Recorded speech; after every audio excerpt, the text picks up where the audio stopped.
가톨릭교회는 사순에서 부활로 넘어가는 성주간을 보내고 있습니다. 특히 파스카 성삼일은 가톨릭 전례의 정점이라고 할 수 있는데요. 파스카 성삼일에 거행되는 전례의 특징과 의미는 무엇인지 짚어봅니다. 가톨릭대학교 신학대학 교수이자 전례학 박사이신 윤종식 신부님과 오늘 함께합니다. 신부님 어서 오세요. 예, 반갑습니다. 네, 먼저 파스카 성삼일이라고 할 때 정확히 어떤 날을 성삼일이라고 하는지 궁금하고요. 예. 그리고 파스카 성삼일이라고 부르는 이유가 무엇인지도 궁금합니다. 예, 우선은 3일이라는 게 굉장히 중요한 날이잖아요. 네. 근데 예전에는 성목요일, 금요일, 토요일로 알고 계신 분들이 많았는데 실제로 보면은 성목요일은 걸쳐 있는 거고요. 네. 실제로 본 날은 금요일, 토요일, 부활 주일 이 3일이고요. 그래서 예식을 보면은 이제 교회에서는 뭐라고 하냐면 성목요일날 주님 만찬 미사부터 네. 부활 대축일 저녁 기도까지 그래서 실제로는 성금요일, 토요일, 그 다음에 부활 대축일까지가 3일이라고 할 수 있습니다. 네. 그 다음에 이제 두 번째로 하셨던 파스카 이제 성삼이라고 하는 이유. 네. 가장 기본적인 거는 앞에 파스카라는 게 가장 중요하거든요. 그래서 파스카 신비가 이루어진 날들. 그래서 파스카라는 과정은 우선은 순환 받으신다는 게 첫 번째고, 두 번째로는 이제 죽으시고 그다음에 부활하셨다라는 이 세 가지 사건이 벌어지는 과정을 얘기를 하는 거거든요. 그러면은 이 과정이 왜 필요한가? 네. 우리가 죄를 지어서 죽음이 왔고, 그다음에 죄의 굴레에 있기 때문에 우리 스스로는 구원을 받을 수 없기 때문에 하느님이 직접 아들을 보내셔서 우리를 구원하셨다. 근데 어떻게? 그 과정이 파스카 신비라는 거죠. 네. 그래서 그분이 직접 우리의 죄를 짊어지고 순환을 받으시고 죽고, 그다음에 원래의 상태인 부활의 상태, 즉 영원한 생명을 얻는 상태로 가게끔 하는 그 과정을 파스카 신비라고 하기 때문에 이 파스카 신비를 거행하는 3일을 파스카 성삼일이라고 하게 된 이유죠. 예. 네. 어렴풋이 알고 있었던 것들이 좀 명확해지는 느낌이 듭니다. 자, 그렇다면 성삼일이 지닌 의미는 무엇인지도 짚어봐야 될 텐데 어떤 의미가 있을까요? 그래서 파스카 성삼일을 지내는 이유는 첫 번째로는 아까 파스카 신비를 기념하기 위해서 그런 거고요. 그리고 단순히 기념을 넘어서서 그 사건이 지금도 우리에게 이루어질 수 있다라는 현재화라는 게 있거든요. 과거 2000년 전의 사건이 지금도 우리가 기념하면서 이루어질 수 있다라는 것. 그 다음에 세 번째로 넘어가면 우리도 구원을 받는다. 우리가 솔직히 구원받는다는 희망이 없으면 미사를 드릴 이유도 없고, 그쵸. 파스카 성삼일날 어디 놀러 가고 싶은데 놀러 가지 않는 이유가 뭐냐.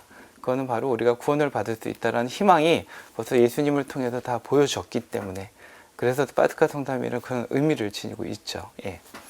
네.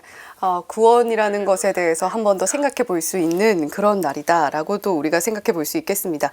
자, 그렇다면 이 주님 만찬 성목요일 미사의 특징은 뭔지 궁금하고요. 또 우리가 꼭 기념하고 기억해야 될 게 있다면 물론 뭐 구원의 의미도 있겠지만 어떤 것들이 또 구체적으로 있을까요? 성목요일 같은 경우에는 가장 첫 번째는 예수님이 순환 받기 전에 만찬 예식을 통해서 성체 성사를 제정하셨다라는 것. 근데 그 과정 안에서는 또 이제 세종례를 통해서, 그러니까 발씻김 예식이라고 지금은 말을 하고 있는데, 그래서 본인이 어떤 사랑을 보여줬는지를 그 예식을 통해서 드러내고 있죠. 그래서 봉사도 하시고 헌신도 하시고 겸손한 모습을 통해서 우리에게 사랑이 이런 거다라는 거를 드러내시고, 그 다음에 맨 마지막에 그렇잖아요. 너희도 가서 그렇게 해라. 네, 가장 큰 어려움이죠, 우리에게는. 그쵸. 받는 건 좋아하는데 하는 건 어려워요. 예. 그래서 그 다음에 이제 그분이 겟세마니 동산 가가지고 잡혀가시잖아요. 그래서 이 과정을 예식 안에 포함이 돼서, 근데 복음에서는 이제 예수님이 성체 성사를 제정하신 그 복음을 선포를 하고요. 두 번째로는 세종례를 통해 가지고 당신의 사랑이 어떤 사랑인지, 겸손한 사랑이라는 것, 군림하는 사랑이 아니라 겸손하게 종의 모습으로 사람들에게 다가가야 된다. 그리고 헌신해야 된다. 이런 사랑을 보여주시고요. 그리고 이제 마지막에 그 현양 제대라고 하고 하는, 그래서 감실에다 모셔놔서 그분이 우리를 위해서 순환 받으시려고 하는 그 과정을 묵상하게 됩니다. 예. 네.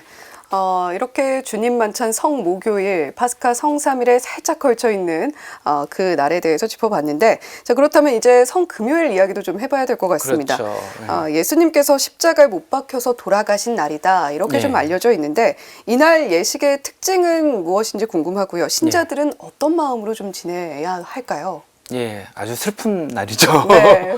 우리 주님인 줄 알았더니 죄인으로 끌려가셔가지고 사형 선고까지 받고 사형도 당하시는, 그리고 어떻게 보면은 그렇게 힘이 있어 보이시던 분이 힘이 없이 그냥 끌려가시는 어린 양처럼, 파스카의 어린 양처럼 끌려가서 희생당하셨던 그 모습이 보여지게 되거든요.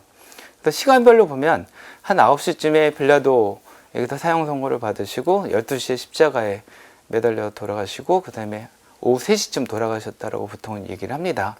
또 그 시간에 맞춰 가지고 오후 3시쯤에 십자가 순환 예절을 하게 되죠. 경배 예절을 하는데, 그 전에 이제 보통은 십자가 길을 하고 그 다음에 순환 십자가에 대한 경배 예절을 하게 됩니다. 네. 그래서 십자가를 통해서 우리를 구원하셨구나를 기억하고 또 감사를 드리는 날이죠. 예. 네. 자, 그렇다면 성토요일도 우리가 짚어봐야 될 텐데, 성토요일은 성모님과 깊은 연관이 있다고 들었어요. 저희가 좀 이 이유도 간단하게 들어보고 싶네요. 예, 성토요일은 어떻게 보면 아무 예식이 없는 날로 유명한데요. 왜냐하면 성금요일만 해도 십자가 경배 예절도 있는데 이 부분은 하나도 없잖아요. 대신에 예수님은 아무 일도 안 한 게 아니라 어떻게 보면 시신이 되셔서 무덤에 묻혀 있는 날이기도 하지만 네. 저승에 가셔서 부활할 날을 기다리고 있는 많은 먼저 돌아가신 분들에게 찾아가셨다. 그래서 우리도 이제 사도신경을 할 때 저승에 가시어라는 표현이 성토요일 날에 해당이 되는 거고요.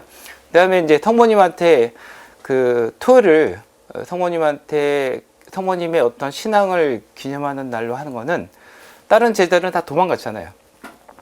예, 그다음에 이제 따라다니는 사람들도 슬픔에 잠겨 있었는데 유일하게 기쁨을 그분이 하신 말씀대로 부활할 거다라고 믿으신 분은 유일하게 성모님이라고 이제 전승에 따르면 네. 그 신앙의 모범으로 성모님을 얘기하고 있습니다. 네, 성모님과도 깊은 연관이 있는 성토요일 이야기까지 나눠봤고요. 자, 이제 뭐 하이라이트라고도 할 수 있을 텐데 파스카 성야미사는 가장 장엄하고 성대하게 거행이 되죠. 자, 이날 전례의 특징 짚어보고요. 주님 부활 대축일이 지니는 의미도 저희가 한번 다시 새겨봐야 될 것 같습니다. 그렇죠. 예식 준비하는 사람들은 가장 복잡한 날이고요. 가장 준비할 게 많아서, 그다음에 예절 준비도 열심히 해야 되는 부분이거든요. 그래서 이제 첫 번째로는 4가지 예식으로 이루어지고 되는데요. 이제 빛의 예식이 있고요. 두 번째로는 말씀 전례, 세 번째로는 세례식이 있거나 세례 갱신식이 있습니다. 그리고 마지막에는 성찬 전례로 이어지게 되죠. 그래서 빛의 예식이 가장 화려하잖아요. 예전에 없었던 예식이기 때문에.